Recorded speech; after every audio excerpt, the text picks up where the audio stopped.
తెలంగాణలో బీసీ రిజర్వేషన్ల విషయంలో హస్తం పార్టీ ఎరక్కపోయి ఇరుక్కుపోయిందా? ప్రతిపక్షంలో ఉండగా ఇచ్చిన హామీ అధికారంలోకి వచ్చాక ఇబ్బంది పెడుతోందా?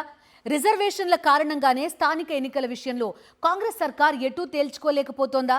అసలు సీఎం రేవంత్ ఆలోచన ఏంటి? ఏం చేయబోతున్నారు? బీసీ డిక్లరేషన్ పేరుతో 42% రిజర్వేషన్లు బీసీలకు ఇస్తామని ప్రతిపక్షంలో ఉండగా కాంగ్రెస్ పార్టీ హామీ ఇచ్చింది.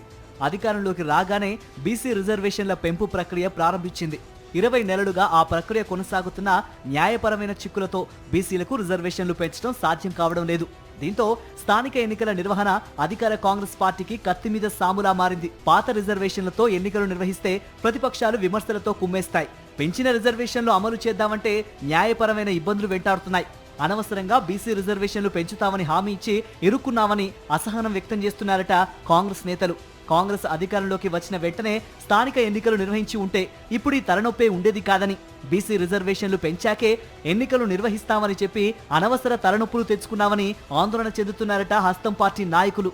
ఆగస్టు లేదా సెప్టెంబర్ మాసాల్లో స్థానిక ఎన్నికలు నిర్వహించే వ్యూహంతో జూన్ నుంచే కొత్త రేషన్ కార్డుల జారీ, సన్నబియ్యం పంపిణీ, రైతు భరోసా నిధులు విడుదల చేసింది ప్రభుత్వం.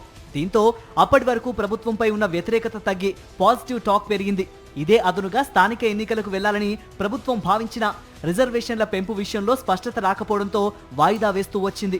రిజర్వేషన్లపై స్పష్టత వచ్చాకే ఎన్నికలకు వెళ్లాలని పలువురు నేతలు ఒత్తిడి చేస్తుండటంతో ప్రభుత్వం ఎటూ తేల్చుకోలేకపోతుందని సమాచారం. యూరియా మినహా మిగతా అన్ని అంశాలు ప్రభుత్వానికి సానుకూలంగా ఉన్నాయని, ఇప్పుడు కాకుంటే ఇంత మంచి సమయం మళ్లీ రాదని పార్టీ నేతలకు చెబుతున్నారట సీఎం రేవంత్ రెడ్డి.